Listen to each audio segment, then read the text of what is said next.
ਅੱਜ ਹੰਜੀਰ ਦੇ ਬਿਰਛ ਦਾ ਦ੍ਰਿਸ਼ਟਾਂਤ ਅਤੇ ਮਸੀਹ ਅਨਸੌਂਗ ਜੀ ਇਸ ਉਪਦੇਸ਼ ਲੇਖ ਨਾਲ ਆਓ ਅਸੀਂ ਬਾਈਬਲ ਦੇ ਅਨੁਸਾਰ ਉਸ ਭਵਿੱਖ ਸੂਚਕ ਸਮੇਂ ਦੇ ਬਾਰੇ ਵਿੱਚ ਜਾਣੀਏ ਜਦ ਮਸੀਹ ਅਨਸੌਂਗ ਜੀ ਆਏ। ਆਓ ਅਸੀਂ ਮੱਤੀ ਅਧਿਆਇ 24 ਉੱਤੇ ਇੱਕ ਨਜ਼ਰ ਪਾਉਂਦੇ ਹੋਏ ਸ਼ੁਰੂ ਕਰੀਏ। ਅਧਿਆਇ 24 ਵਚਨ 32। ਫਿਰ ਹੰਜੀਰ ਦੇ ਬਿਰਛ ਤੋਂ ਇੱਕ ਦ੍ਰਿਸ਼ਟਾਂਤ ਸਿੱਖੋ।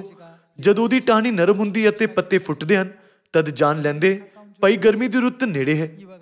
ਇਸੇ ਤਰ੍ਹਾਂ ਤੁਸੀਂ ਵੀ ਜਾਂ ਇਹ ਸਭ ਕੁਝ ਵੇਖੋ ਤਾਂ ਜਾਣ ਲਓ ਜੋ ਉਹ ਨੇੜੇ ਸਗੋਂ ਬੋਏ ਉੱਤੇ ਹੈ। ਮੱਤੀ ਅਧਿਆਇ 24 ਦੇ ਇਸ ਦ੍ਰਿਸ਼ ਵਿੱਚ ਇੱਕ ਮਹੱਤਵਪੂਰਨ ਅਰਥ ਹੈ। ਆਓ ਅਸੀਂ ਮੱਤੀ ਅਧਿਆਇ 24 ਆਇਤ 3 ਉੱਤੇ ਜਾਈਏ। ਜਦ ਉਹ ਜੈਤੂਨ ਦੇ ਪਹਾੜ ਉੱਤੇ ਬੈਠਾ ਹੋਇਆ ਸੀ, ਉਹਦੇ ਚੇਲੇ ਉਹਦੇ ਕੋਲ ਵੱਖਰੇ ਹੋ ਕੇ ਆਏ ਅਤੇ ਪੁੱਛਿਆ, ਸਾਨੂੰ ਦੱਸ ਜੋ ਇਹ ਗੱਲਾਂ ਕਦ ਹੋਣਗੀਆਂ ਅਤੇ ਤੇਰੇ ਆਉਣ ਅਰ ਯੁੱਗ ਦੇ ਅੰਤ ਦਾ ਕੀ ਲੱਛਣ ਹੋ। ਇੱਥੇ ਵਰਣਿਤ ਤੇਰੇ ਆਉਣ ਦਾ ਕੀ ਇਹ ਯੀਸ਼ੂ ਦੇ ਦੂਸਰੀ ਵਾਰ ਆਉਣ ਦਾ ਸੰਕੇਤ ਨਹੀਂ ਹੈ? ਚੇਲਿਆਂ ਨੇ ਯੀਸ਼ੂ ਨੂੰ 2 ਸਵਾਲ ਪੁੱਛੇ, ਇਹ ਕਦੋਂ ਹੋਵੇਗਾ ਅਤੇ ਯੁੱਗ ਦੇ ਅੰਤ ਦੇ ਵੱਖਰੇ ਚਿੰਨ੍ਹ ਕੀ ਹਨ?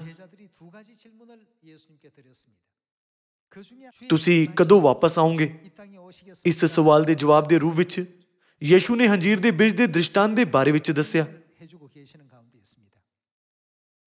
ਫਿਰ ਹੰਜੀਰ ਦੇ ਬਿਰਛ ਤੋਂ ਇੱਕ ਦ੍ਰਿਸ਼ਟਾਂਤ ਸਿੱਖੋ। ਜਦ ਉਹਦੀ ਟਾਹਣੀ ਨਰਮ ਹੁੰਦੀ ਅਤੇ ਪੱਤੇ ਫੁੱਟਦੇ ਹਨ ਤਦ ਜਾਣ ਲੈਂਦੇ ਭਾਈ ਗਰਮੀ ਦੀ ਰੁੱਤ ਨੇੜੇ ਹੈ। ਇਸੇ ਤਰ੍ਹਾਂ ਤੁਸੀਂ ਵੀ ਜਾਂ ਇਹ ਸਭ ਕੁਝ ਵੇਖੋ ਤਾਂ ਜਾਣ ਲਓ ਜੋ ਉਹ ਨੇੜੇ ਸਗੋਂ ਬੂਹੇ ਉੱਤੇ ਹੈ। ਯੀਸ਼ੂ ਨੇ ਚੇਲਿਆਂ ਨੂੰ ਇਹ ਸਿੱਖਿਆ ਦਿੱਤੀ। ਯੀਸ਼ੂ ਨੇ ਕਿਹਾ ਕਿ ਸਾਨੂੰ ਹੰਜੀਰ ਦੇ ਬਿਰਛ ਤੋਂ ਦ੍ਰਿਸ਼ਟਾਂਤ ਸਿੱਖਣ ਦੀ ਜ਼ਰੂਰਤ ਹੈ। ਇਸ ਲਈ ਸਾਨੂੰ ਇਸ ਦੇ ਬਾਰੇ ਜਾਣਨਾ ਚਾਹੀਦਾ ਹੈ।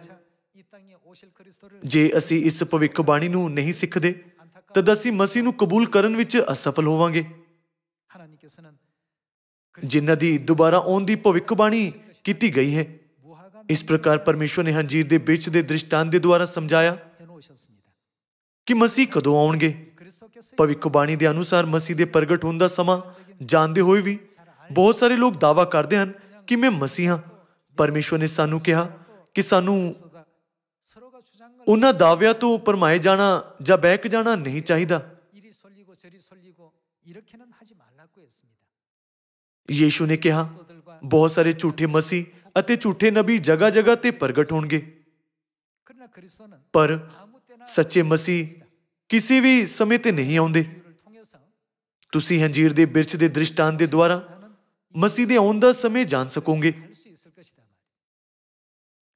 ਤਦ ਆਓ ਅਸੀਂ ਹੰਜੀਰ ਦੇ ਬਿਰਛ ਦੇ ਦ੍ਰਿਸ਼ਟਾਂਤ ਦੇ ਬਾਰੇ ਵਿੱਚ ਅਧਿਐਨ ਕਰੀਏ। ਮੱਤੀ ਅਧਿਆਇ 21 ਵਚਨ 18 ਵਿੱਚ ਇਹ ਲਿਖਿਆ ਹੈ,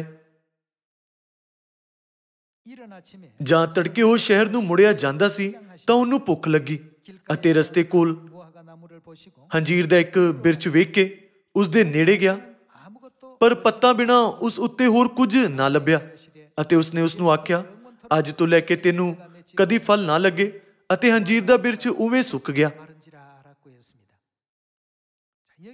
ਇੱਕ ਬਹੁਤ ਹੀ ਮਹੱਤਵਪੂਰਨ ਸੰਦੇਸ਼ ਇੱਥੇ ਹੈ। ਆਓ ਅਸੀਂ ਆਇਤ 20 ਦੇ ਨਾਲ ਜਾਰੀ ਰਹੀਏ। ਅਰ ਚੇਲੇ ਇਹ ਵੇਖ ਕੇ ਹੈਰਾਨ ਹੋਏ ਅਤੇ ਬੋਲੇ ਕਿ ਹੰਜੀਰ ਦਾ ਬਿਰਛ ਕਿਕੂ ਏਡੀ ਛੇਤੀ ਸੁੱਕ ਗਿਆ। ਆਇਤ 21 ਯੀਸ਼ੂ ਨੇ ਉਹਨਾਂ ਨੂੰ ਉੱਤਰ ਦਿੱਤਾ, ਮੈਂ ਤੁਹਾਨੂੰ ਸੱਚ ਆਖਦਾ ਭਾਈ ਜੇ ਤੁਹਾਨੂੰ ਨੇਚਾ ਹੋਵੇ ਅਤੇ ਤੁਸੀਂ ਭਰਮ ਨਾ ਕਰੋ ਤਾਂ ਤੁਸੀਂ ਨਿਰਾ ਇਹੋ ਨਹੀਂ ਕਰੋਗੇ ਜੋ ਹੰਜੀਰ ਦੇ ਬਿਰਛ ਨਾਲ ਹੋਇਆ।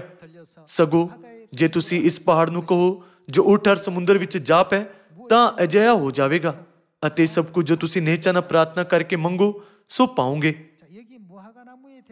ਹੰਜੀਰ ਦੇ ਬਿਰਛ ਦਾ ਦ੍ਰਿਸ਼ਟਾਂਤ ਮਰਕੁਸ ਅਧਿਆਇ 11 ਵਿੱਚ ਵੀ ਲਿਖਿਆ ਹੈ। ਆਓ ਅਸੀਂ ਮਰਕੁਸ ਅਧਿਆਇ 11 ਆਇਤ 12 ਪੜ੍ਹੀਏ। ਅਗਲੇ ਦਿਨ ਜਾਂ ਉਹ ਬੈਤਨੀਆ ਤੋਂ ਬਾਹਰ ਆਏ ਤਾਂ ਉਸਨੂੰ ਭੁੱਖ ਲੱਗੀ ਅਤੇ ਦੂਰੋਂ ਪੱਤਿਆਂ ਵਾਲਾ ਹੰਜੀਰ ਦਾ ਇੱਕ ਬਿਰਛ ਵੇਖ ਕੇ ਉਹ ਗਿਆ ਜੋ ਕਿ ਜਾਣੀਏ ਉਸ ਤੋਂ ਕੁਝ ਲੱਭੇ, ਪਰ ਜਾਂ ਉਸ ਦੇ ਨੇੜੇ ਆਇਆ ਤਾਂ ਪੱਤਿਆਂ ਬਿਨਾਂ ਹੋਰ ਕੁਝ ਨਾ ਪਾਇਆ ਕਿਉਂਕਿ ਹੰਜੀਰਾਂ ਦੀ ਰੁੱਤ ਨਾ ਸੀ। ਇਸ ਦਾ ਮਤਲਬ ਹੈ ਕਿ ਹੰਜੀਰ ਦੇ ਬਿਰਛ ਦੇ ਲਈ ਹੁਣ ਤੱਕ ਫਲ ਦਾ ਸਮਾਂ ਨਹੀਂ ਸੀ। ਕਿਉਂਕਿ ਫਲ ਦਾ ਸਮਾਂ ਨਹੀਂ ਸੀ ਆਇਤ 14। ਤਦ ਉਹਨੇ ਅੱਗੋਂ ਉਸ ਨੂੰ ਆਖਿਆ, ਕੋਈ ਤੇਰਾ ਫਲ ਫਿਰ ਕਦੇ ਨਾ ਖਾਵੇ। ਅਤੇ ਉਹਦੇ ਚੇਲਿਆਂ ਨੇ ਇਹ ਸੁਣਿਆ।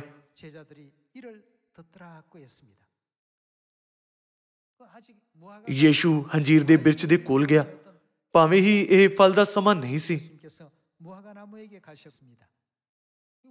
ਇਸ ਤਰ੍ਹਾਂ ਇਸ ਲਈ ਨਹੀਂ ਕਿ ਯੀਸ਼ੂ ਨੂੰ ਪਤਾ ਨਹੀਂ ਹੈ ਕਿ ਹੰਜੀਰ ਦੇ ਫਲ ਬਸੰਤ ਵਿੱਚ ਉਗਦੇ ਹਨ, ਜਾਂ ਗਰਮੀਆਂ, ਜਾਂ ਪਤਝੜ, ਜਾਂ ਫਿਰ ਸਰਦੀਆਂ ਵਿੱਚ।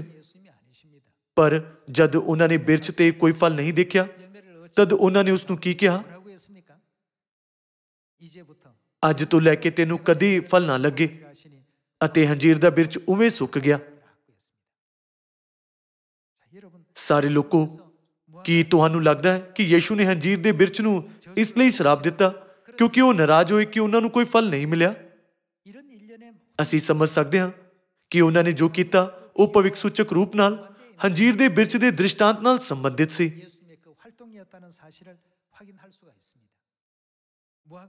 ਹੰਜੀਰ ਦਾ ਬਿਰਛ ਕਿਸ ਨੂੰ ਦਰਸਾਉਂਦਾ ਹੈ?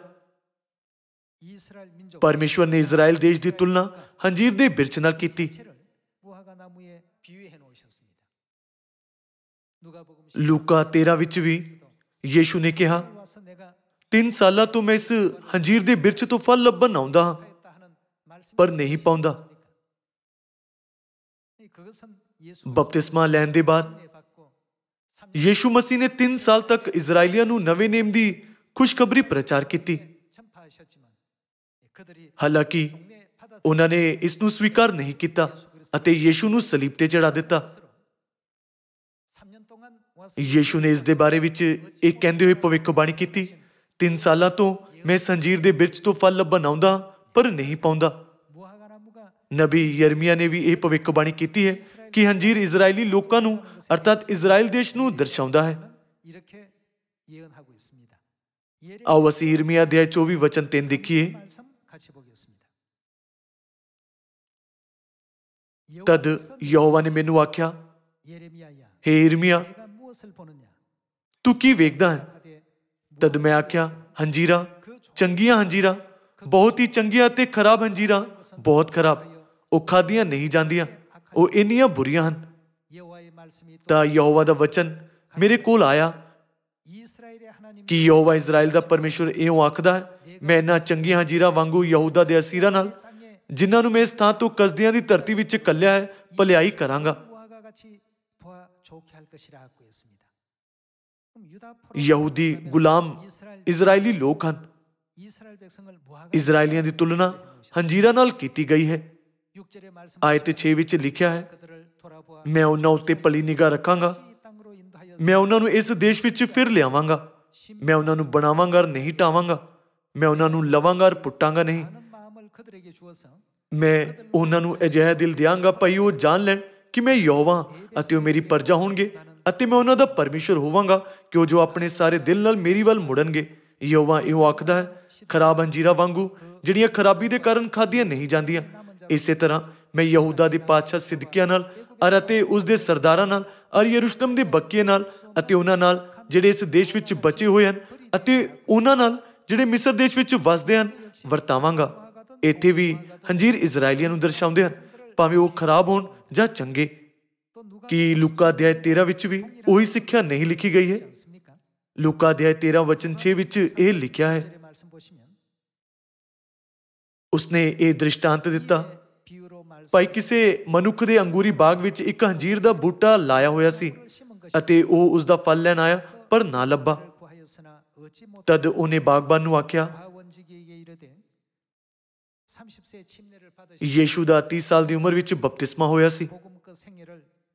ਉਹਨਾਂ ਨੇ ਸਵਰਗ ਦੇ ਰਾਜ ਦੀ ਘੋਸ਼ਣਾ ਕੀਤੀ ਅਤੇ ਆਪਣੇ 3 ਸਾਲ ਦੀ ਸੇਵਕਾਈ ਦੇ ਦੌਰਾਨ ਰਾਜ ਦੀ ਖੁਸ਼ਖਬਰੀ ਦੇ ਬਾਰੇ ਵਿੱਚ ਸਾਖੀ ਦਿੱਤੀ। ਤਦ ਉਹਨੇ ਬਾਗਬਾਨ ਨੂੰ ਆਖਿਆ, ਵੇਖ ਮੈਂ ਇਸ ਅੰਜੀਰ ਦੇ ਬੂਟੇ ਦੇ ਫਲ ਲੈਣ ਨੂੰ 3 ਵਰ੍ਹਿਆਂ ਤੋਂ ਆਉਂਦਾ ਪਰ ਨਹੀਂ ਲੱਭਦਾ, ਇਹਨੂੰ ਵੱਢ ਸੁੱਟ, ਕਾਹਨੂੰ ਜ਼ਮੀਨ ਵੀ ਰੋਕ ਛੱਡੀ ਹੈ। ਪਰ ਉਸਨੇ ਉਹਨੂੰ ਉੱਤਰ ਦਿੱਤਾ, ਸਵਾਮੀ ਜੀ, ਇਹਨੂੰ ਐਤਕੀ ਹੋਰ ਵੀ ਰਹਿਣ ਦਿਓ, ਜਦ ਤੀਕਰ ਮੈਂ ਇਹਦੇ ਗਿਰਦੇ ਖਾਲ ਨਾ ਖੋਦਾਂ ਤੇ ਰੂੜੀ ਨਾ ਪਾਵਾਂ, ਸ਼ਾਇਦ ਅੱਗੇ ਨੂੰ ਫਲ ਲੱਗੇ, ਨਹੀਂ ਤਾਂ ਇਹਨੂੰ ਵਢਾ ਸੁੱਟੀ। ਨਾਲ ਹੀ ਇਸ ਦ੍ਰਿਸ਼ਟਾਂਤ ਵਿੱਚ ਇਜ਼ਰਾਈਲੀਆਂ ਦੀ ਤੁਲਨਾ ਹੰਜੀਰ ਨਾਲ ਕੀਤੀ ਗਈ ਹੈ। ਭਾਵੇਂ ਹੀ ਯੀਸ਼ੂ ਨੇ 3 ਸਾਲ ਤੱਕ ਖੁਸ਼ਖਬਰੀ ਪ੍ਰਚਾਰ ਕੀਤੀ, ਪਰ ਕਿਉਂਕਿ ਇਜ਼ਰਾਈਲੀਆਂ ਨੇ ਉਸ ਨੂੰ ਸਵੀਕਾਰ ਨਹੀਂ ਕੀਤਾ, ਤਦ ਯੀਸ਼ੂ ਨੇ ਉਸ ਦੀ ਤੁਲਨਾ ਉਸ ਅੰਜੀਰ ਦੇ ਬਿਰਛ ਨਾਲ ਕੀਤੀ ਜੋ ਕੋਈ ਫਲ ਪੈਦਾ ਨਹੀਂ ਕਰਦਾ।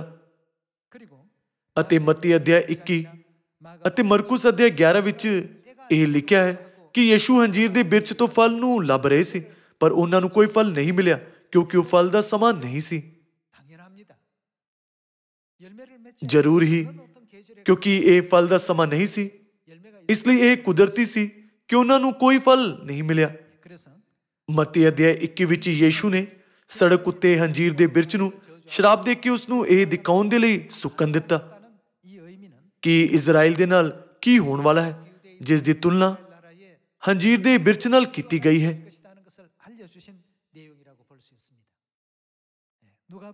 ਆਓ ਅਸੀਂ ਲੂਕਾ ਅਧਿਆਇ 21 ਉੱਤੇ ਜਾਈਏ। ਆਇਤ 20। ਜਦ ਤੁਸੀਂ ਯਰੂਸ਼ਲਮ ਨੂੰ ਫੌਜਾਂ ਨਾਲ ਘੇਰਿਆ ਹੋਇਆ ਵੇਖੋ ਤਾਂ ਜਾਣੋ ਭਾਈ ਉਹਦਾ ਉੱਜੜਦਾ ਨੇੜੇ ਆ ਪਹੁੰਚਿਆ ਹੈ। ਤਦ ਉਹ ਜਿਹੜੇ ਯਹੂਦੀਆਂ ਵਿੱਚ ਹੋਣ ਪਹਾੜਾਂ ਨੂੰ ਭੱਜ ਜਾਣ, ਅਤੇ ਉਹ ਜਿਹੜੇ ਉਸ ਦੇ ਵਿੱਚ ਹੋਣ ਸੋ ਨਿਕਲ ਜਾਣ, ਅਤੇ ਜਿਹੜੇ ਖੇਤਾਂ ਵਿੱਚ ਹੋਣ ਉਹਦੇ ਅੰਦਰ ਨਾ ਵੜਨ, ਕਿਉਂ ਜੋ ਇਹ ਵੱਟਾ ਲੈਣ ਦੇ ਦਿਨ ਹਨ, ਇਸ ਲਈ ਜੋ ਸਭ ਲਿਖੀਆਂ ਹੋਈਆਂ ਗੱਲਾਂ ਪੂਰੀਆਂ ਹੋਣ। ਇੱਥੇ ਯੀਸ਼ੂ ਨੇ ਭਵਿੱਖਬਾਣੀ ਕੀਤੀ ਕਿ ਯਰੂਸ਼ਲਮ ਫੌਜਾਂ ਨਾਲ ਘੇਰਿਆ ਜਾਵੇਗਾ ਤੇ ਨਸ਼ਟ ਹੋ ਜਾਵੇਗਾ। ਯੀਸ਼ੂ ਦੇ ਸਵਰਗ ਜਾਣ ਦੇ ਬਾਅਦ ਇਜ਼ਰਾਈਲ ਵਿੱਚ ਕੀ ਘਟਨਾਵਾਂ ਹੋਈਆਂ? 68 ਈਸਵੀ ਵਿੱਚ ਸੈਨਾਪਤੀ ਵਸਪੇਸੀਅਨ ਯਰੂਸ਼ਲਮ ਤੇ ਹਮਲਾ ਕਰਨ ਦੇ ਲਈ ਉਸ ਦੇ ਵੱਲ ਗਿਆ। ਉਸ ਦੀ ਸੈਨਾ ਨੇ ਉਸ ਨੂੰ ਹਰਾਉਣ ਦੇ ਲਈ ਨਗਰ ਨੂੰ ਘੇਰ ਲਿਆ, ਪਰ ਉਸੇ ਸਾਲ ਸਮਰਾਟ ਨੀਰੋ ਦੀ ਮੌਤ ਹੋ ਗਈ। ਨੀਰੋ ਦੀ ਮੌਤ ਦੇ ਕਾਰਨ ਸੈਨਾਪਤੀ ਵਸਪੇਸੀਅਨ ਆਪਣੀ ਸੈਨਾ ਵਾਪਸ ਰੋਮ ਵਿੱਚ ਲੈ ਗਿਆ। ਯੀਸ਼ੂ ਨੇ ਸਪਸ਼ਟ ਤੌਰ ਤੇ ਭਵਿੱਖਬਾਣੀ ਕੀਤੀ, ਜਦ ਤੁਸੀਂ ਯਰੂਸ਼ਲਮ ਨੂੰ ਫੌਜਾਂ ਨਾਲ ਘੇਰਿਆ ਹੋਇਆ ਵੇਖੋ ਤਾਂ ਜਾਣੋ ਭਾਈ ਉਹਦਾ ਉੱਜੜਨਾ ਨੇੜੇ ਆ ਪਹੁੰਚਿਆ ਹੈ। ਉਹ ਲੋਕ ਜਿਨ੍ਹਾਂ ਨੇ ਇਸ ਭਵਿੱਖਬਾਣੀ ਉੱਤੇ ਧਿਆਨ ਦਿੱਤਾ ਯਰੂਸ਼ਲਮ ਤੋਂ ਚਲੇ ਗਏ। ਜਦ ਸੈਨਾਪਤੀ ਵਸਪੇਸੀਅਨ ਨੇ ਆਪਣੀ ਸੈਨਾ ਵਾਪਸ ਲੈ ਲਈ, ਉਹ ਨਗਰ ਤੋਂ ਬਾਹਰ ਨਿਕਲੇ ਅਤੇ ਪੇਲਾ ਨਾਮ ਦੀ ਜਗ੍ਹਾ ਤੇ ਭੱਜ ਗਏ। ਪਰ ਜੋ ਇਜ਼ਰਾਈਲੀ ਨਗਰ ਵਿੱਚ ਰਹੇ, ਉਹਨਾਂ ਨੇ ਗਲਤੀ ਨਾਲ ਸੋਚਿਆ ਕਿ ਰੋਮਨ ਸੈਨਾ ਉਹਨਾਂ ਦੀ ਬਹਾਦਰ ਸੈਨਾ ਤੋਂ ਡਰ ਗਈ ਅਤੇ ਵਾਪਸ ਰੋਮ ਚਲੀ ਗਈ। ਬਾਅਦ ਵਿੱਚ ਸੈਨਾਪਤੀ ਵਸਪੇਸੀਅਨ ਸਮਰਾਟ ਬਣ ਗਿਆ ਅਤੇ ਉਸ ਦੇ ਪੁੱਤਰ ਸੈਨਾਪਤੀ ਤੀਤੁਸ ਨੇ ਦੂਸਰੀ ਵਾਰ ਯਰੂਸ਼ਲਮ ਨਗਰ ਉੱਤੇ ਹਮਲਾ ਕੀਤਾ। ਇਹ ਹਮਲਾ 70 ਈਸਵੀ ਵਿੱਚ ਹੋਇਆ ਅਤੇ ਯਰੂਸ਼ਲਮ ਪੂਰੀ ਤਰ੍ਹਾਂ ਨਸ਼ਟ ਹੋ ਗਿਆ ਸੀ। ਇਸ ਤਰ੍ਹਾਂ ਕਿਹਾ ਜਾਂਦਾ ਹੈ ਕਿ ਨਗਰ ਵਿੱਚ 11 ਲੱਖ ਲੋਕ ਮਾਰ ਦਿੱਤੇ ਗਏ ਸੀ ਅਤੇ 97,000 ਲੋਕਾਂ ਨੂੰ ਬੰਦੀ ਬਣਾ ਲਿਆ ਗਿਆ ਸੀ। ਭਾਵੇਂ ਹੀ ਇਹ ਫਲ ਦਾ ਸਮਾਂ ਨਹੀਂ ਸੀ, ਪਰ ਯੀਸ਼ੂ ਅੰਜੀਰ ਨੂੰ ਲੱਭਣ ਗਏ ਅਤੇ ਅੰਜੀਰ ਦੇ ਬਿਰਛ ਉੱਤੇ ਕੋਈ ਫਲ ਨਾ ਹੋਣ ਦੇ ਕਾਰਨ ਸਰਾਪ ਦਿੱਤਾ, ਤਾਂ ਜੋ ਅਸੀਂ ਜਾਣ ਸਕੀਏ ਕਿਸ ਤਰ੍ਹਾਂ ਦੀ ਭਿਆਨਕ ਘਟਨਾ ਹੋਵੇਗੀ ਅਤੇ ਇਜ਼ਰਾਈਲ ਆਪਣੀ ਪ੍ਰਭੂ ਸੱਤਾ ਗਵਾ ਦੇਵੇਗਾ।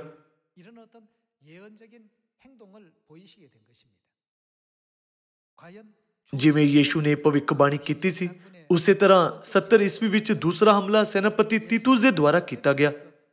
ਯਰੂਸ਼ਲਮ ਪੂਰੀ ਤਰ੍ਹਾਂ ਨਸ਼ਟ ਹੋ ਗਿਆ। ਉਸ ਯੁੱਧ ਵਿੱਚ 97,000 ਲੋਕਾਂ ਨੂੰ ਬੰਦੀ ਬਣਾ ਲਿਆ ਗਿਆ ਅਤੇ 11 ਲੱਖ ਲੋਕਾਂ ਨੂੰ ਮਾਰ ਦਿੱਤਾ ਗਿਆ। 11 ਲੱਖ ਇੱਕ ਵੱਡੀ ਗਿਣਤੀ ਹੈ। ਇਸ ਵੱਡੀ ਗਿਣਤੀ ਦੇ ਸਾਰੇ ਲੋਕ ਮਾਰੇ ਗਏ ਸੀ।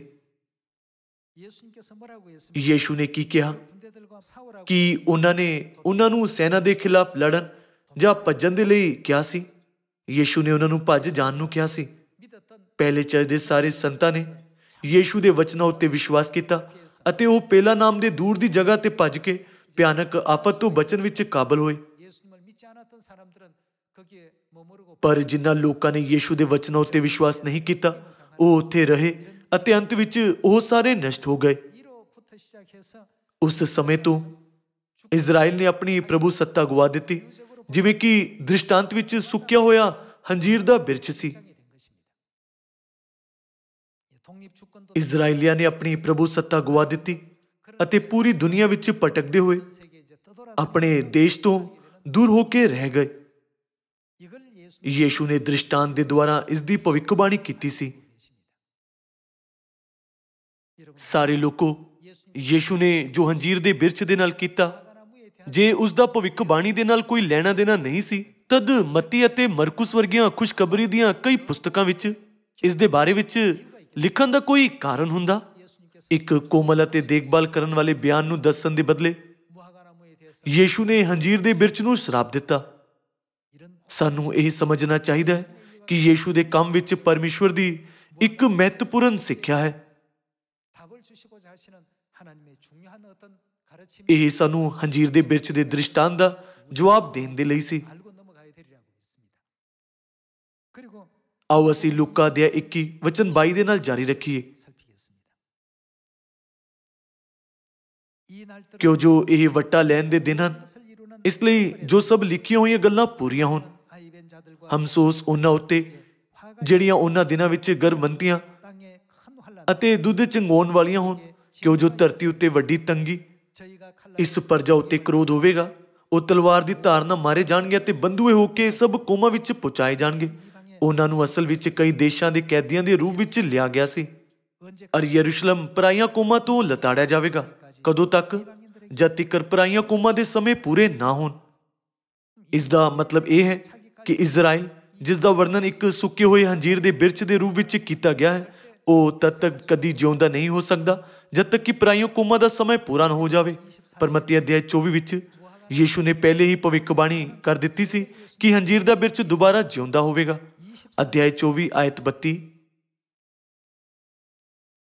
ਫਿਰ ਅੰਜੀਰ ਦੇ ਬਿਰਛ ਤੋਂ ਇੱਕ ਦ੍ਰਿਸ਼ਟਾਂਤ ਸਿੱਖੋ।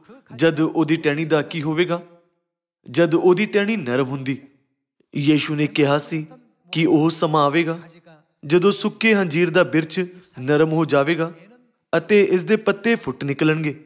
ਜਦ ਉਹਦੀ ਅੰਜੀਰ ਦੇ ਬਿਰਛ ਦੀ ਟਹਿਣੀ ਨਰਮ ਹੁੰਦੀ ਅਤੇ ਪੱਤੇ ਫੁੱਟਦੇ ਹਨ, ਤਦ ਜਾਣ ਲੈਂਦੇ ਭਾਈ ਗਰਮੀ ਦੀ ਰੁੱਤ ਨੇੜੇ ਹੈ। ਇਸੇ ਤਰ੍ਹਾਂ ਤੁਸੀਂ ਵੀ ਜਾਂ ਇਹ ਸਭ ਕੁਝ ਵੇਖੋ ਤਾਂ ਜਾਣ ਲਓ ਜੋ ਨੇੜੇ ਸਗੋਂ ਬੂਹੇ ਉੱਤੇ ਹੈ। ਇਹ ਜਵਾਬ ਕਿਹੜੇ ਪ੍ਰਸ਼ਨ ਲਈ ਸੀ? ਅਧਿਆਇ 24 ਆਇਤ 3 ਵਿੱਚ ਕਿ ਯੀਸ਼ੂ ਦੇ ਚੇਲਿਆਂ ਨੇ ਨਹੀਂ ਪੁੱਛਿਆ, ਤੁਸੀਂ ਕਦੋਂ ਆਓਗੇ? ਯੀਸ਼ੂ ਨੇ ਉਹਨਾਂ ਦੇ ਪ੍ਰਸ਼ਨ ਦੇ ਉੱਤਰ ਦੇ ਰੂਪ ਵਿੱਚ ਇਹ ਕਿਹਾ, ਇਸ ਲਈ ਜਦ ਇਸ ਭਵਿੱਖਬਾਣੀ ਦਾ ਸਮਾਂ ਆਉਂਦਾ ਹੈ, ਤਦ ਸਾਨੂੰ ਸਮਝਣਾ ਚਾਹੀਦਾ ਹੈ ਕਿ ਮਸੀਹ ਆ ਚੁੱਕੇ ਹਨ ਅਤੇ ਉਹ ਖੁਸ਼ਖਬਰੀ ਦਾ ਕੰਮ ਕਰ ਰਹੇ ਹਨ। ਸਾਨੂੰ ਮਸੀਹ ਨੂੰ ਕਬੂਲ ਕਰਨ ਵਿੱਚ ਯੋਗ ਹੋਣਾ ਚਾਹੀਦਾ ਹੈ। ਫਿਰ ਸੁੱਕਾ ਹੋਇਆ ਅੰਜੀਰ ਦਾ ਬਿਰਛ ਇਜ਼ਰਾਈਲ ਨੇ ਕਦੋਂ ਆਪਣੀ ਪ੍ਰਭੂ ਸੱਤਾ ਦੁਬਾਰਾ ਸਥਾਪਿਤ ਕੀਤੀ? ਜਿਵੇਂ ਤੁਸੀਂ ਜਾਣਦੇ ਹੋ, 14 ਮਈ 1948 ਨੂੰ ਇਜ਼ਰਾਈਲ ਦੇ ਪ੍ਰਧਾਨ ਮੰਤਰੀ ਡੇਵਿਡ ਬੈਨ ਗੁਰੀਅਨ ਨੇ ਪੂਰੀ ਦੁਨੀਆ ਨੂੰ ਆਪਣੇ ਰਾਸ਼ਟਰ ਦੀ ਆਜ਼ਾਦੀ ਦੀ ਘੋਸ਼ਣਾ ਕੀਤੀ ਅਤੇ ਉਸ ਨੂੰ ਪ੍ਰਸਾਰਿਤ ਕੀਤਾ। ਉਸਨੇ ਘੋਸ਼ਣਾ ਕੀਤੀ ਕਿ ਇਜ਼ਰਾਈਲ ਦੁਬਾਰਾ ਜਿਉਂਦਾ ਹੋ ਗਿਆ ਹੈ। ਸਾਰੇ ਲੋਕੋ, ਮਨੁੱਖ ਇਤਿਹਾਸ ਵਿੱਚ ਕਿਸੇ ਵੀ ਦੇਸ਼ ਨੇ ਕਦੇ ਇਸ ਤਰ੍ਹਾਂ ਆਪਣੀ ਪ੍ਰਭੂ ਸੱਤਾ ਨਹੀਂ ਗਵਾਈ। ਫਿਰ ਇਸ ਨੂੰ ਦੁਬਾਰਾ ਪ੍ਰਾਪਤ ਕੀਤਾ ਅਤੇ ਦੁਬਾਰਾ ਜਿਉਂਦਾ ਹੋਇਆ। ਹਾਲਾਂਕਿ ਮੱਤੀ ਅਧਿਆਇ 24 ਵਚਨ 32 ਵਿੱਚ ਯੀਸ਼ੂ ਨੇ ਕਿਹਾ ਕਿ ਸੁੱਕੇ ਹੋਏ ਅੰਜੀਰ ਦੇ ਬਿਰਛ ਦੀ ਟਹਿਣੀ ਨਰਮ ਹੋਵੇਗੀ ਅਤੇ ਉਸਦੇ ਪੱਤੇ ਫੁੱਟ ਆਉਣਗੇ। ਯੀਸ਼ੂ ਨੇ ਪਹਿਲੇ ਹੀ ਭਵਿੱਖਬਾਣੀ ਕੀਤੀ ਸੀ ਕਿ ਉਹ ਦੁਬਾਰਾ ਜਿਉਂਦਾ ਹੋਵੇਗਾ। 14 ਮਈ 1948 ਨੂੰ ਇਜ਼ਰਾਈਲ ਦੀ ਪ੍ਰਭੂ ਸੱਤਾ ਨੂੰ ਦੁਬਾਰਾ ਸਥਾਪਿਤ ਕੀਤਾ ਗਿਆ ਸੀ ਅਤੇ ਇਸ ਦੀ ਆਜ਼ਾਦੀ ਨੂੰ ਅਧਿਕਾਰਿਕ ਰੂਪ ਨਾਲ ਪੂਰੀ ਦੁਨੀਆ ਵਿੱਚ ਮਨਜ਼ੂਰੀ ਦਿੱਤੀ ਸੀ। ਇਹ ਹੈਰਾਨ ਕਰਨ ਵਾਲੀ ਗੱਲ ਹੈ, ਕਿਸੇ ਨੇ ਇਸ ਦੀ ਉਮੀਦ ਨਹੀਂ ਕੀਤੀ ਸੀ। ਪ੍ਰਭੂ ਸੱਤਾ ਜੋ ਲਗਭਗ 2000 ਸਾਲਾਂ ਤੋਂ ਗਵਾਚ ਗਈ ਸੀ, ਦੁਬਾਰਾ ਪ੍ਰਾਪਤ ਹੋਈ ਅਤੇ ਰਾਸ਼ਟਰ ਨੂੰ ਦੁਬਾਰਾ ਸਥਾਪਿਤ ਕੀਤਾ ਗਿਆ। ਇਹ ਇੱਕ ਅਸਾਧਾਰਨ ਘਟਨਾ ਸੀ ਜੋ ਪਹਿਲੇ ਕਦੇ ਨਹੀਂ ਹੋਈ ਸੀ। ਇਹ ਇਤਿਹਾਸ ਸਿਰਫ ਬਾਈਬਲ ਦੀ ਭਵਿੱਖਬਾਣੀ ਨੂੰ ਪੂਰਾ ਕਰਨ ਦੇ ਲਈ ਪਰਮੇਸ਼ਵਰ ਦੇ ਉਦੇਸ਼ ਦੇ ਅਨੁਸਾਰ ਹੋਇਆ। ਇਹ ਮਨੁੱਖੀ ਕੋਸ਼ਿਸ਼ਾਂ ਦਾ ਨਤੀਜਾ ਨਹੀਂ ਸੀ। ਸਾਨੂੰ ਇਹ ਜਾਣਨ ਦੇਣ ਲਈ ਕਿ 70 ਈਸਵੀ ਵਿੱਚ ਆਪਣੀ ਪ੍ਰਭੂ ਸੱਤਾ ਗਵਾਉਣ ਦੇ ਲਗਭਗ 1900 ਸਾਲਾਂ ਦੇ ਬਾਅਦ ਇਜ਼ਰਾਈਲ ਉਸ ਨੂੰ ਦੁਬਾਰਾ ਪ੍ਰਾਪਤ ਕਰੇਗਾ। ਯੀਸ਼ੂ ਨੇ ਕਿਹਾ ਕਿ ਅੰਜੀਰ ਦੇ ਬਿਰਛ ਦੀ ਟਹਿਣੀ ਨਰਮ ਹੋ ਜਾਂਦੀ ਅਤੇ ਪੱਤੇ ਫੁੱਟਣ ਲੱਗਦੇ ਹਨ ਅਤੇ ਜਦ ਤੁਸੀਂ ਇਸ ਭਵਿੱਖਬਾਣੀ ਨੂੰ ਪੂਰਾ ਹੁੰਦੇ ਹੋਏ ਦੇਖੋ, ਤਦ ਤੁਸੀਂ ਜਾਣੋ ਕਿ ਮਨੁੱਖ ਦਾ ਪੁੱਤਰ ਨੇੜੇ ਸਗੋਂ ਬੂਹੇ ਉੱਤੇ ਹੈ। ਫਿਰ 1948 ਵਿੱਚ ਆਤਮਿਕ ਨਜ਼ਰੀਏ ਨਾਲ ਸੱਚ ਦੇ ਸੰਬੰਧ ਵਿੱਚ ਹੋਰ ਕਿਹੜੀਆਂ ਘਟਨਾਵਾਂ ਹੋਈਆਂ? ਕੀ 1948 ਉਹ ਸਾਲ ਨਹੀਂ ਜਦ ਪਿਤਾ ਅਨਸੰਗ ਜੀ ਦਾ ਬਪਤਿਸਮਾ ਹੋਇਆ ਅਤੇ ਉਹ ਦਾਊਦ ਦੇ ਸਿੰਘਾਸਨ ਦੀ ਬਾਕੀ ਭਵਿੱਖਬਾਣੀ ਨੂੰ ਪੂਰਾ ਕਰਨ ਲੱਗੇ? ਦਾਊਦ ਦੇ ਸਿੰਘਾਸਨ ਦੀ ਭਵਿੱਖਬਾਣੀ ਨੂੰ ਪੂਰਾ ਕਰਨ ਦੇ ਲਈ ਉਹਨਾਂ ਨੇ ਆਪਣੇ ਪਹਿਲੀ ਵਾਰ ਆਉਣ ਤੇ 3 ਸਾਲ ਤੱਕ ਪ੍ਰਚਾਰ ਕੀਤਾ ਅਤੇ ਬਾਕੀ 37 ਸਾਲਾਂ ਤੱਕ ਪ੍ਰਚਾਰ ਕਰਨ ਦੇ ਲਈ 1948 ਵਿੱਚ ਦੂਸਰੀ ਵਾਰ ਪ੍ਰਗਟ ਹੋਏ। ਰਾਜਾ ਦਾਊਦ ਦੀ ਭਵਿੱਖਬਾਣੀ ਦੇ ਅਨੁਸਾਰ ਪਿਤਾ ਜੀ ਨੂੰ 30 ਸਾਲ ਦੀ ਉਮਰ ਵਿੱਚ ਬਪਤਿਸਮਾ ਲੈਣਾ ਪਿਆ ਅਤੇ 1948 ਵਿੱਚ ਬਪਤਿਸਮਾ ਲੈਂਦੇ ਸਮੇਂ ਉਹਨਾਂ ਦੀ ਉਮਰ 30 ਸਾਲ ਦੀ ਸੀ। ਭਵਿੱਖਬਾਣੀ ਇੱਕ ਇਸ ਤਰ੍ਹਾਂ ਦੀ ਚੀਜ਼ ਹੈ ਜਿਸ ਨੂੰ ਕਦੇ ਵੀ ਮਨੁੱਖ ਦੁਆਰਾ ਬਦਲਿਆ ਨਹੀਂ ਜਾ ਸਕਦਾ। ਇੱਕ ਵਾਰ ਜਦ ਪਰਮੇਸ਼ਵਰ ਇੱਕ ਸਥਿਰ ਵਿਧੀ ਨੂੰ ਨਿਰਧਾਰਿਤ ਕਰਦੇ ਹਨ, ਤਦ ਕੋਈ ਵੀ ਆਪਣੀ ਇੱਛਾ ਨਾਲ ਇਸ ਵਿਧੀ ਨੂੰ ਬਦਲ ਨਹੀਂ ਸਕਦਾ। ਆਪਣੇ ਪਹਿਲੀ ਵਾਰ ਆਉਣ ਤੇ ਉਹਨਾਂ ਨੇ ਦਾਊਦ ਦੀ ਭਵਿੱਖਬਾਣੀ ਦੇ ਅਨੁਸਾਰ ਨਵੇਂ ਨੇਮ ਦੇ ਸੱਚ ਦੀ ਘੋਸ਼ਣਾ ਕੀਤੀ, ਪਰ ਸਿਰਫ 3 ਸਾਲਾਂ ਦੇ ਲਈ ਨਵੇਂ ਨੇਮ ਦਾ ਪ੍ਰਚਾਰ ਕਰਨ ਦੇ ਬਾਅਦ ਉਹ ਸਵਰਗ ਚਲੇ ਗਏ।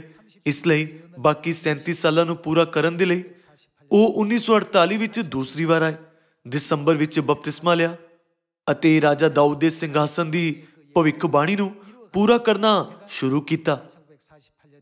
1948 ਉਹ ਸਾਲ ਸੀ ਜਦ ਹੰਜੀਰ ਦੇ ਬਿਰਛ ਦੀ ਟਹਿਣੀ ਨਰਮ ਹੋਈ ਅਤੇ ਉਸਦੇ ਪੱਤੇ ਫੁੱਟ ਨਿਕਲੇ ਕਿਉਂਕਿ ਇਜ਼ਰਾਈਲ ਆਜ਼ਾਦ ਹੋ ਗਿਆ।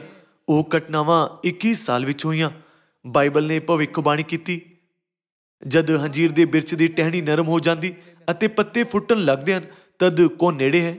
ਦੂਸਰੀ ਵਾਰ ਆਉਣ ਵਾਲੇ ਮਸੀਹ ਬੂਹੇ ਤੇ ਆ ਚੁੱਕੇ ਹਨ। ਸੱਚਮੁੱਚ ਇਹ ਇੱਕ ਹੈਰਾਨੀਜਨਕ ਭਵਿੱਖਬਾਣੀ ਹੈ। ਉਸੇ ਸਾਲ ਪਿਤਾ ਜੀ ਦਾ ਬਪਤਿਸਮਾ ਹੋਇਆ ਅਤੇ 1985 ਵਿੱਚ ਰਾਜਾ ਦਾਊਦ ਦੇ ਸਿੰਘਾਸਨ ਦੇ 37 ਸਾਲ ਦੀ ਬਾਕੀ ਭਵਿੱਖਬਾਣੀ ਨੂੰ ਸੰਪੂਰਨ ਰੂਪ ਨਾਲ ਪੂਰਾ ਕਰਨ ਦੇ ਬਾਅਦ ਉਹ ਇਸ ਧਰਤੀ ਤੋਂ ਚਲੇ ਗਏ। ਸਾਰੇ ਲੋਕੋ, ਦੁਨੀਆ ਵਿੱਚ ਬਹੁਤ ਸਾਰੇ ਝੂਠੇ ਮਸੀਹ ਅਤੇ ਝੂਠੇ ਨਬੀ ਹਨ ਜੋ ਦਾਅਵਾ ਕਰਦੇ ਹਨ ਕਿ ਉਹਨਾਂ ਦੇ ਸਿਧਾਂਤ ਸੱਚ ਹੈ। ਹਾਲਾਂਕਿ ਪਿਤਾ ਅਨਸੰਗ ਜੀ ਦੇ ਇਲਾਵਾ ਇਸ ਤਰ੍ਹਾਂ ਦਾ ਕੋਈ ਵੀ ਨਹੀਂ ਹੈ ਜੋ ਬਾਈਬਲ ਦੀ ਭਵਿੱਖਬਾਣੀਆਂ ਦੇ ਅਨੁਸਾਰ ਇਸ ਧਰਤੀ ਤੇ ਆਇਆ ਅਤੇ ਭਵਿੱਖਬਾਣੀਆਂ ਦੇ ਅਨੁਸਾਰ ਸਵਰਗ ਗਿਆ। ਪਹਿਲੇ ਚਰਚ ਦੇ ਸੰਤਾਂ ਦੀ ਤਰ੍ਹਾਂ ਇਹ ਕਹਿੰਦੇ ਹੋਏ, ਜੇ ਤੁਸੀਂ ਨਿਰਾਸ਼ਾ ਦੇ ਇਸ ਯੁੱਗ ਵਿੱਚ ਕੋਵਿਡ-19 ਮਹਾਮਾਰੀ ਦੇ ਵਿੱਚ ਮੁਕਤੀ ਪਾਉਣਾ ਚਾਹੁੰਦੇ ਹੋ, ਤਦ ਮਸੀਹ ਅਨਸੰਗ ਜੀ ਤੇ ਵਿਸ਼ਵਾਸ ਕਰੋ, ਸਵਰਗੀ ਮਾਤਾ ਜੀ ਤੇ ਵਿਸ਼ਵਾਸ ਕਰੋ। ਇਸ ਤਰ੍ਹਾਂ ਸਾਨੂੰ ਮਸੀਹ ਦਾ ਪ੍ਰਚਾਰ ਕਰਨਾ ਚਾਹੀਦਾ ਹੈ, ਜਿਨ੍ਹਾਂ ਦੀ ਨਿਸ਼ਚਿਤ ਰੂਪ ਨਾਲ ਬਾਈਬਲ ਦੇ ਸਾਰੇ ਨਬੀਆਂ ਦੁਆਰਾ ਸਾਖੀ ਦਿੱਤੀ ਗਈ ਹੈ। ਸਾਨੂੰ ਹਿੰਮਤ ਨਾਲ ਉਹਨਾਂ ਦੀ ਸਾਖੀ ਦੇਣ ਦੇ ਲਈ ਯੋਗ ਹੋਣਾ ਚਾਹੀਦਾ ਹੈ। ਨਬੀ ਮੀਕਾ ਦੀ ਭਵਿੱਖਬਾਣੀ ਦੇ ਅਨੁਸਾਰ 37 ਸਾਲਾਂ ਦੇ ਲਈ ਆਖਰੀ ਖੁਸ਼ਖਬਰੀ ਦੇ ਪਥ ਤੇ ਚੱਲਦੇ ਹੋਏ ਪਿਤਾ ਜੀ ਸਿਯੋਨ ਦੇ ਰਾਜਾ ਬਣੇ। ਸਵਰਗ ਵਾਪਸ ਜਾਣ ਤੋਂ ਪਹਿਲੇ ਉਹਨਾਂ ਨੇ ਸਾਨੂੰ ਸਭ ਕੁਝ ਸਿਖਾਇਆ ਅਤੇ ਖਾਸ ਤੌਰ ਤੇ ਸਵਰਗੀ ਮਾਤਾ ਜੀ ਦੇ ਬਾਰੇ ਸਿੱਖਿਆਵਾਂ ਦਿੱਤੀਆਂ ਜੋ ਲੇਲੇ ਦੀ ਪਤਨੀ ਹੈ। ਸੱਚਮੁੱਚ ਸਾਡੇ ਪਿਤਾ ਅਨਸੰਗ ਜੀ ਹੰਜੀਰ ਦੇ ਬਿਰਛ ਦੀ ਭਵਿੱਖਬਾਣੀ ਦੇ ਅਨੁਸਾਰ ਇਸ ਧਰਤੀ ਉੱਤੇ ਆਏ। ਨਾਲ ਹੀ ਜਿਵੇਂ ਕਿ ਅਸੀਂ ਸਾਰੇ ਚੰਗੀ ਤਰ੍ਹਾਂ ਜਾਣਦੇ ਹਾਂ, ਪਿਤਾ ਜੀ ਇਕੱਲੇ ਨਹੀਂ ਆਏ ਸੀ, ਪਰ ਉਹ ਸਵਰਗੀ ਮਾਤਾ ਜੀ ਦੇ ਨਾਲ ਆਏ, ਜਿਵੇਂ ਕਿ ਪ੍ਰਕਾਸ਼ ਦੀ ਪੋਥੀ ਅਧਿਆਇ 22 ਵਿੱਚ ਜ਼ਿਕਰ ਕੀਤਾ ਗਿਆ ਹੈ। ਜਦ ਚੇਲਿਆਂ ਨੇ ਯੀਸ਼ੂ ਨੂੰ ਪੁੱਛਿਆ, ਤੁਸੀਂ ਕਦੋਂ ਆਓਗੇ? ਉਹਨਾਂ ਨੇ ਉੱਤਰ ਦਿੱਤਾ, ਮਨੁੱਖ ਦਾ ਪੁੱਤਰ ਤਦ ਆਵੇਗਾ ਜਦ ਹੰਜੀਰ ਦੇ ਬਿਰਛ ਦੀ ਟਹਿਣੀ ਨਰਮ ਹੋਵੇਗੀ ਅਤੇ ਉਸਦੇ ਪੱਤੇ ਫੁੱਟ ਆਉਣਗੇ, ਤਦ ਤੁਸੀਂ ਜਾਣ ਲਵੋਗੇ ਕਿ ਉਹ ਬੂਹੇ ਉੱਤੇ ਹੀ ਹੈ। ਉਹਨਾਂ ਨੇ ਉਹਨਾਂ ਨੂੰ ਜਾਣਨ ਦਿੱਤਾ ਕਿ ਪ੍ਰਭੂ ਕਦੋਂ ਆਉਣਗੇ। ਆਓ ਅਸੀਂ ਪ੍ਰਕਾਸ਼ ਦੀ ਪੋਥੀ ਅਧਿਆਇ 3 ਵਿੱਚ ਭਵਿੱਖਬਾਣੀ ਉੱਤੇ ਇੱਕ ਨਜ਼ਰ ਪਾਈਏ। ਅਧਿਆਇ 3 ਆਇਤ 20। ਇਹ ਲਾਉਦੀਕੀਆ ਦੀ ਕਲੀਸਿਆ ਦੇ ਦੂਤ ਦੇ ਲਈ ਇੱਕ ਪੱਤਰ ਹੈ। ਲਾਉਦੀਕੀਆ ਦੀ ਕਲੀਸਿਆ ਦਾ ਮਿਸ਼ਨ ਸੈਵਨਥ ਡੇ ਐਡਵੈਂਟਿਸਟ ਚਰਚ ਦੁਆਰਾ ਪੂਰਾ ਕੀਤਾ ਗਿਆ ਸੀ। ਵੇਖ, ਮੈਂ ਬੂਹੇ ਉੱਤੇ ਖਲੋਤਾ ਤੇ ਖੜਖਟਾਉਂਦਾ ਹਾਂ। ਜੇ ਕੋਈ ਮੇਰੀ ਆਵਾਜ਼ ਸੁਣੇ ਅਤੇ ਬੂਹਾ ਖੋਲ੍ਹ ਦੇਵੇ ਤਾਂ ਮੈਂ ਉਹਦੇ ਕੋਲ ਅੰਦਰ ਜਾਵਾਂਗਾ ਅਤੇ ਉਹਦੇ ਨਾਲ ਪ੍ਰਸ਼ਾਦ ਛਕਾਂਗਾ ਅਤੇ ਉਹ ਮੇਰੇ ਨਾਲ ਛਕੇਗਾ। ਲਾਉਦੀਕੀਆ ਦੀ ਕਲੀਸਿਆ ਦੇ ਬੂਹੇ ਤੇ ਕਿਸ ਦੇ ਖੜਖਟਾਉਣ ਦੀ ਭਵਿੱਖਬਾਣੀ ਹੈ? ਇਹ ਮਸੀਹ ਹੈ ਜੋ ਦੂਸਰੀ ਵਾਰ ਆਉਂਦੇ ਹਨ। ਪਰਮੇਸ਼ਵਰ ਨੇ ਕਿਹਾ, ਜਦ ਹੰਜੀਰ ਦੇ ਬਿਰਛ ਦੀ ਟਹਿਣੀ ਨਰਮ ਹੋਵੇਗੀ ਅਤੇ ਉਸਦੇ ਪੱਤੇ ਫੁੱਟਣਗੇ, ਉੱਤੇ ਇੱਕ ਜਨ ਹੋਵੇਗਾ ਜੋ ਬੂਹੇ ਉੱਤੇ ਖੜਖਟਾਵੇਗਾ। ਪਿਤਾ ਅਨਸਾਉਂਗ ਜੀ ਬਾਈਬਲ ਵਿੱਚ ਹਰ ਵੇਰਵੇ ਦੀ ਵਿਆਖਿਆ ਕਰਨ, ਨਵੇਂ ਨੇਮ ਪੱਸਾ ਦੇ ਸੱਚ ਵਿੱਚ ਸਾਡੀ ਅਗਵਾਈ ਕਰਨ ਅਤੇ ਸਿਓਨ ਨੂੰ ਸਥਾਪਿਤ ਕਰਨ ਦੇ ਲਈ ਇਸ ਧਰਤੀ ਉੱਤੇ ਆਏ, ਜਿੱਥੇ ਪਰਮੇਸ਼ਵਰ ਦੇ ਪਰਬ ਮਨਾਏ ਜਾਂਦੇ ਹਨ। ਜਿਨ੍ਹਾਂ ਨੇ ਸਦੀਪਕ ਸਵਰਗ ਦੇ ਰਾਜ ਦੇ ਵਡਿਆਈ ਭਰੇ ਰਾਹ ਨੂੰ ਖੋਲਿਆ, ਉਹ ਪਿਤਾ ਅਨਸਾਉਂਗ ਜੀ ਹਨ। ਆਓ ਅਸੀਂ ਯਸ਼ਾਇਆ ਅਧਿਆਇ 25 ਵਿੱਚ ਇੱਕ ਹੋਰ ਵਚਨ ਉੱਤੇ ਨਜ਼ਰ ਪਾਈਏ।